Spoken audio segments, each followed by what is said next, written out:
Welcome into a brand new episode of the Patriots Hub Podcast. I'm Alex Barth from the NFL Combine in Indianapolis, joined by Matt Dolloff from 98.5thesportshub.com.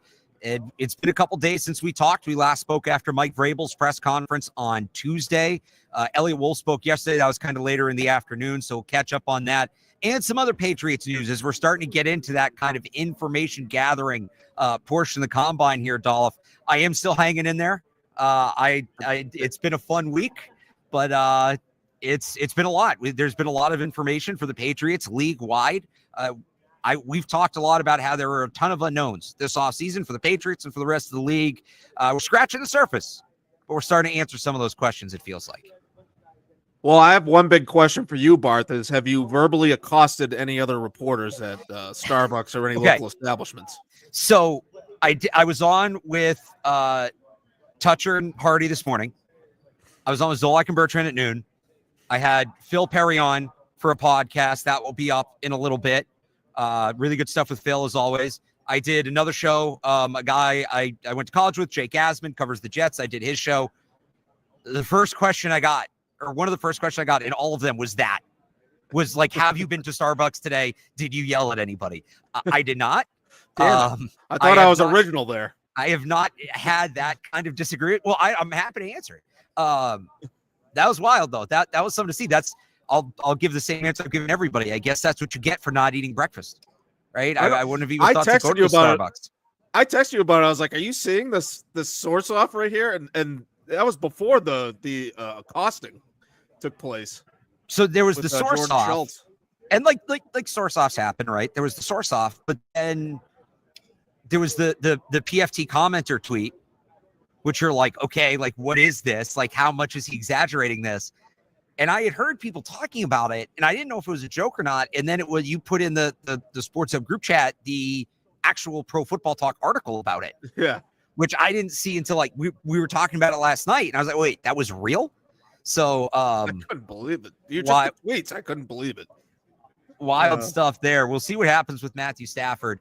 Not somebody that will be a target, shouldn't be a target for the Patriots this offseason, but it does still seem like the Patriots are going to be aggressive. Eliot Wolf yesterday spoke, and my big takeaway, and I wrote about this on 98.5thesportshub.com, he took accountability. I said that coming into the week, one of the biggest things I was looking for was Eliot Wolf talking about what he learned last year, lessons learned, how he's going to adjust. And I kind of said, like, that's what I'm looking for, but probably going to have to read between the lines. Nope. He came right out. You know, we weren't aggressive enough in free agency. We had bad intel on players. We didn't do enough to support our draft picks. All true. All things we've talked about. And that was pretty enlightening. And obviously you hope he learns from it, but he talked about needing to be more aggressive with spending. Mike Vrabel talked about aggressive spending yesterday. I'll believe it when I see it, but like they're really putting their cards on the table here. Yeah, no, Eliot Wolf was right to admit that he was wrong with the way he approached free agency last year. It was very lax the way they approached free agency, especially the way they approached the tackle spots. And like the fact that Eliot Wolf comes out yesterday and talks about, gives the whole mea culpa about how they weren't aggressive enough in free agency. I mean, that sort of underlines how they were almost deliberately lax with the way they approached it last year. And so they're inevitably going to be a little more aggressive this year. That's what Mike Vrabel's hoping for. I know we talked in the last podcast that we hope they don't get too aggressive. So yeah, the question now is like, yes, it seems that they've learned from their mistakes, but are they going to overcorrect? So hopefully they don't overcorrect that. Hopefully they spend wisely to some extent. Right. They're probably going to inevitably going to have to overspend in some areas, but I think that was good on Eliot Wolf to admit that, they didn't do nearly enough in free agency last year. And the fact that it sounds like they didn't do enough research heading into the draft, or they rushed into it. They didn't really put much thought into their picks. Like, I don't know what that was born out of.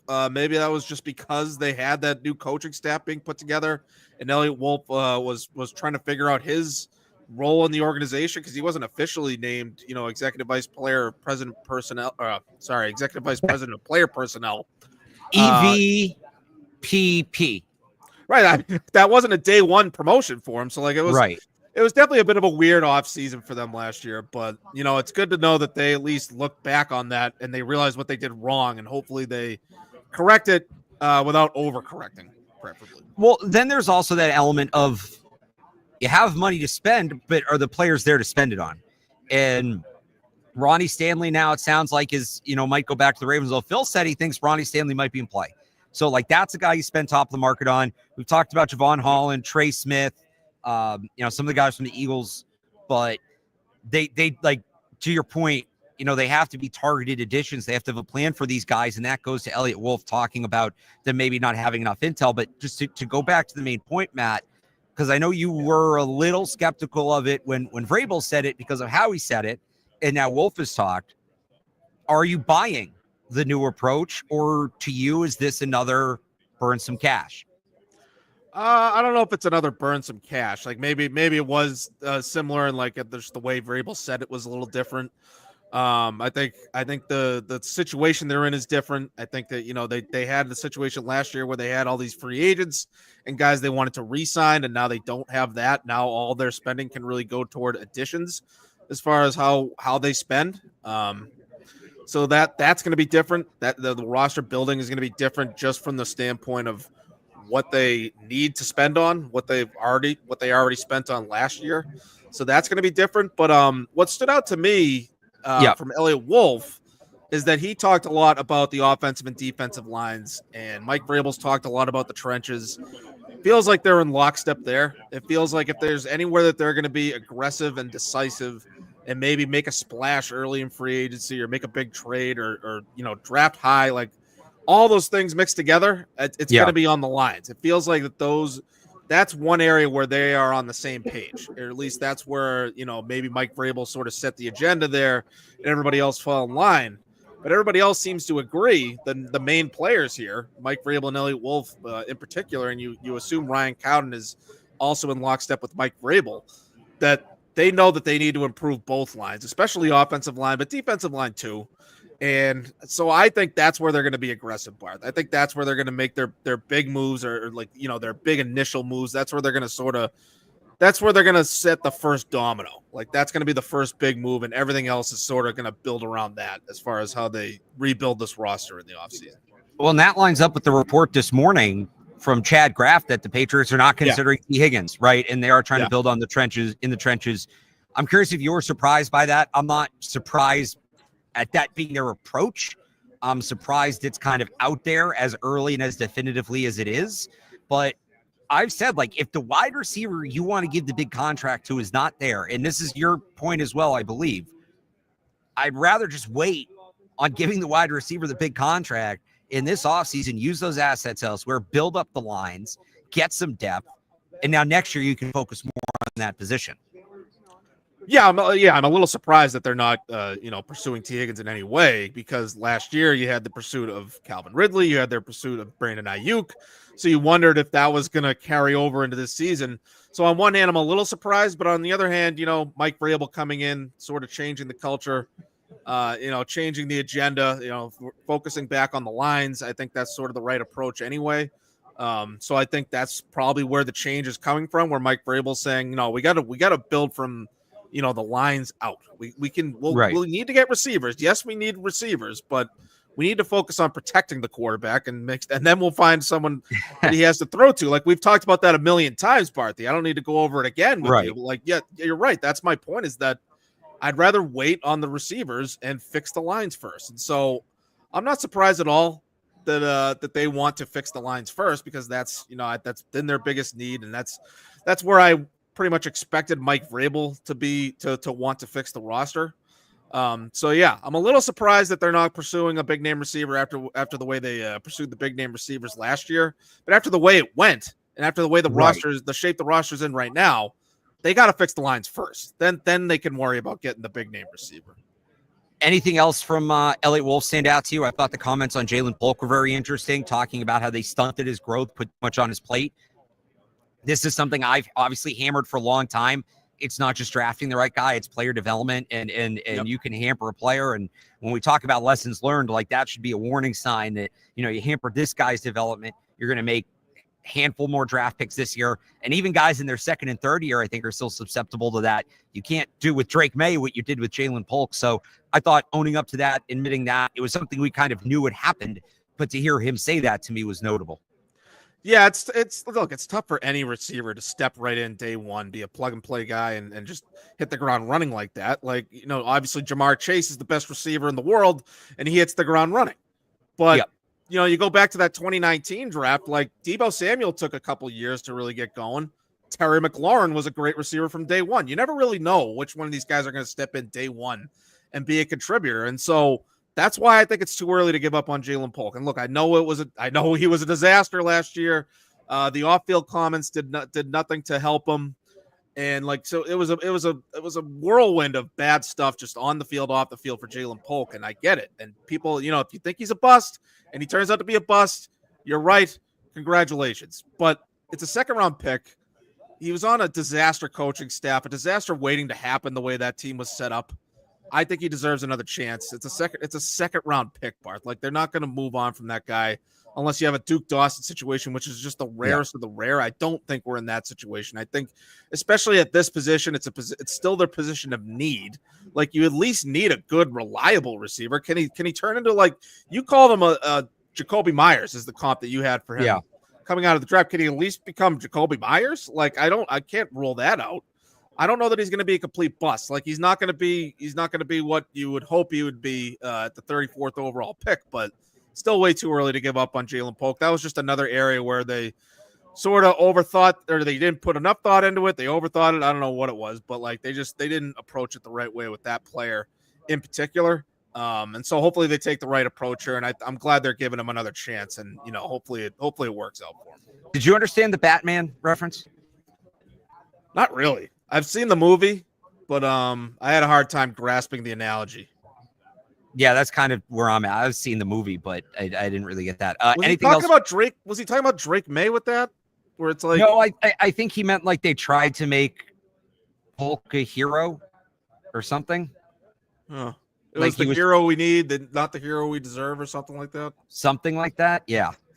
I thought he was trying to say the team wasn't ready for Drake May to be Drake May outperformed expectations according to what they put around him. I thought that's the point he was trying to make, but I have no idea what he was saying, to be honest. It was one of the first discussion points that came up when we got wrapped up there. Yeah. Anything else from Wolf stand out to you?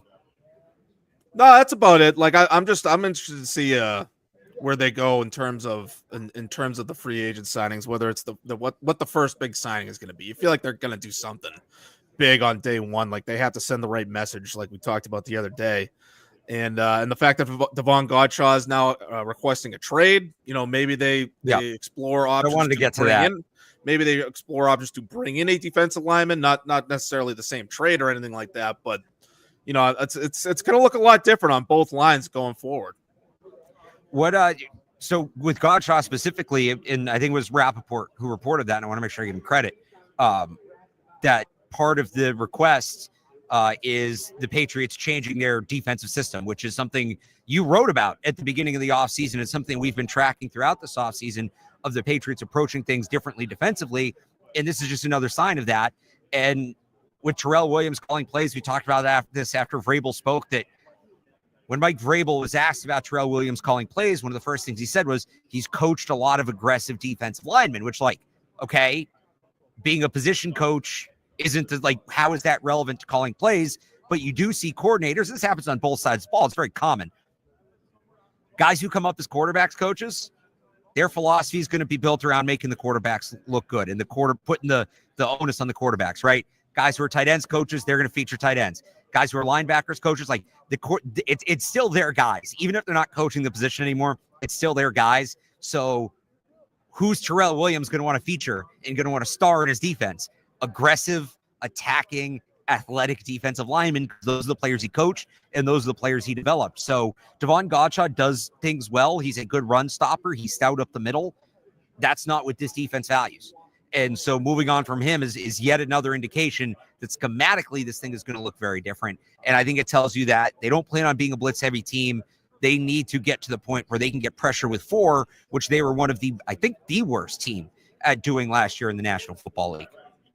Yeah, I wouldn't be surprised if that's the case in terms of getting pressure with 4. They had the fewest sacks in the league, one of the lowest pressure rates in the league up front. And so the scheme was a problem. Personnel was a problem. Like everything was a problem there. Yeah. And so hopefully the scheme is improved. But yeah, like the personnel is going to look a lot different. And Devon Godshaw is, he's a run stopping nose tackle. Like it's not going to be a fit for a one gap aggressive scheme up front there. And, the thing is, though, this is what I mentioned when I wrote about it today on 985thesportshub.com, Barth, is that he played every game for the Patriots. Devon Godshaw played 68 out of 68 games. He started 67. And so, like, that to me, that's impressive. Like, the guys get banged up, guys get nicked up, miss a game here and there. He never even got, like, a concussion and had to miss a game or anything like that. Like, the fact that he was that durable and reliable and available, I thought was sneaky valuable for the Patriots. And look, he's not the most talented, he's not the most explosive player in the world, but he was reliable and he was available. And so that's a lot of snaps that they're going to have to replace. I think that's going to be something that's worth watching. Like, yes, they can probably make an upgrade. Yes, they could probably replace him with a more aggressive, more athletic, better pass rushing type of interior lineman. But there's a lot of snaps there that they got to replace, and that's one thing that they're going to have to figure out. That's one thing that Terrell Williams is going to have to figure out when he builds up this scheme. Anything else from the Patriots? We can talk some prospects too. We got some good intel on those guys today. Yeah, I mean the Abdul Carter thing I thought was interesting. Yep. He's dealing with an injury. I guess it's not a serious injury though, so I don't know. I guess he's still not going to slip past 1 or 2. My thing on that is like, not just Carter. And first of all, the initial report, and this can change. I'm not a doctor. I'm just going off what's being reported, right? Was that he's going to miss 8 weeks. Is anybody going to look at Abdul Carter and say, well, we won't have him until the second week of OTAs, so I guess we shouldn't draft that guy, right? And like, even if they did, even if it was close, is there anybody, maybe Hunter, in this draft class that, that becomes a tiebreaker for?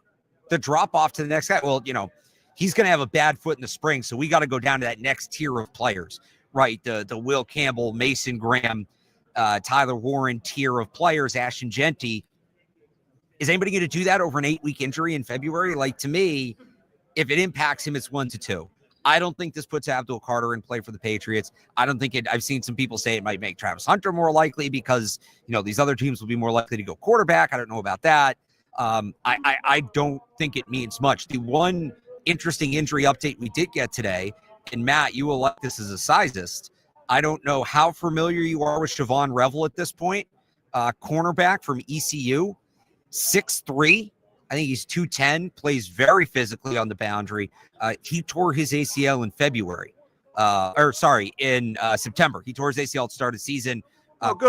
Pretty raw transfer guy. Hasn't played a ton of high-level football, but has a ton of impressive physical traits. And he said today that he expects to be ready for training camp. He's not going to do drills here. He's not going to work out at his pro day, but he does think he'll be ready for training camp. That's a guy that, if he's there at 38, would be very enticing for the Patriots. That might be a bit of a fall, especially if he is going to be healthy. But that was the big injury update for me today, more so than Carter was on Siobhan Revel. Well, we've talked about this part. We talked it through on the pod. I am a sizist, as you know. Oh, not when it comes to, you don't like it at corner. When it comes to corner and receiver, I have a bit of a sweet spot.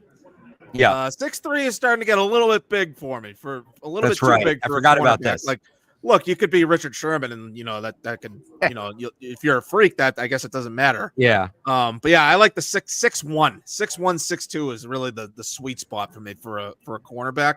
So hopefully he's not too big, but yeah, no, big outside corner is definitely one of on their list of needs. And so yeah, I wouldn't be against it if he's projected to go around that range of the draft. If he's a legit second round prospect, I'd take it. I'll give you one a little later. He's 6'1", Bilal Cohn from Western Michigan. We talked about him a little bit. We talked about the Senior Bowl. He told me he's had multiple meetings with the Patriots. Felt like they went very well. They were working on the whiteboard with him, kind of going over his game, what he does. He said they learned his background too. He's got an interesting background. His brother plays basketball over in China. He'd be a guy I think would be a great fit. I was happy to hear he met with the Patriots, but the main event when the defensive back spoke obviously was Travis Hunter. I don't know if you saw the pictures of that crowd, Matt. I did. I almost want to walk you over there to show you how big it was. I got to the front. and I'm proud nice. of that. What's the point? What's the point of being like 100 feet back for something like that? So there are speakers, like you can hear it. Okay. You're not going to get a question in, but if you're just trying to listen, you can hear what he's saying. Incredibly I would love confident. it if someone tried to get a question in from like 100 feet back. Oh, no, they did. He was like leaning over the podium like, I can't hear you. He hit him with one of these at one point. Like people were yelling questions at him. He was very confident, but accommodating. Everything about which position would you rather play was some form of an answer if he wants to play both ways. But he also said that he's going to leave it up to teams. And he was even asked, like, if a team tells you can't play both ways, but we'll let you choose which side you're going to play on. His answer was no, what do they think is best? That's not my job. Yeah. That's their job, how to use me. So I thought that was a tremendous answer. Yeah. The one interesting thing, anytime he was asked to be met with the team, he said next question, which I've never seen. And I talked to other people who found that strange, but that's a weird thing to next question someone about. Besides that, I thought he was great. I thought that was about as well as that could have gone for him. Not that he needs a ton of help, right? He's going to be top 3, top 4 pick, but as good as you could have expected from Travis Hunter. Okay, yeah, no, that's a good sign. That's a good sign that he's saying things basically like, whatever the team wants, whatever's best for the team. Like that's a good sign. That's saying the right thing. Like I know he's just saying the right thing, but like if he came out and said I'm a receiver, or I'm this, I'm that, like that wouldn't have been as good of a sign for me. I still think he's relatively unlikely for the Patriots. Like I don't see him slip into the 4th pick. And I don't necessarily think the Patriots need him. And like I've always felt he's a little overrated as a prospect, honestly. Like I know he's athletic and all that, but I just feel like he's not the best receiver or the best corner prospect. And I know he thinks he can play both sides, and if he can play both sides and be pretty good at both, then like he'd be a game-changing kind of player, for the having the value of playing both sides of the ball. But yeah, I haven't been too big on Travis Hunter as a prospect, but that sounds the way he talked today. I mean, that's a good sign for him that he might be, he might have the right idea of what he can be as a pro. One other thing from just talking to prospects, Bryson Nesbitt, the North Carolina tight end, has met with the Patriots, said he feels like if him and Drake may end up back together, he feels like they could, get back their chemistry very quickly and be impactful. Yep. So I thought that was interesting. And Robbie Oots, if you followed my coverage, has also met with the Patriots. I had a fun conversation with him talking about Bill O'Brien, who was his OC at Alabama, called Bill O'Brien a mastermind. There was a Heath Evans reference in there talking about the fullback position. So you can find that video on my YouTube. That was fun. Anything else just from you following from the podiums and the prospects? No, I mean, like it is interesting that like they're meeting with tight ends. And I mean, and what Eliot Wolf mentioned, it's a good deep tight end class. So I wouldn't be surprised if they take a tight end the way they've been talking and they've been meeting with guys. A lot of impressive tight ends here. Harold Fannin from Bowling Green had an interesting line. He was just asked about like watching different tight ends and stuff. And he said, I strive to be like Gronk. It's like, yeah, he should. He's the best of all time. Good call. Good person to strive to be. So there's more workouts starting. As we're recording this in about an hour. The first workouts today, defensive linemen, linebackers, kickers. Tomorrow, wide receivers, quarterbacks, running backs will speak. Defensive backs and tight ends will work out. And then the week wraps up with offensive linemen. This is my last full day here. So we will have more coverage probably back in Boston. I think our next pod will probably be a recap of all the workouts and everything that we see on the field. If you want more combine coverage, 985sportshub.com. Also on the Sports Hub YouTube page, been doing a ton of podcasts all week.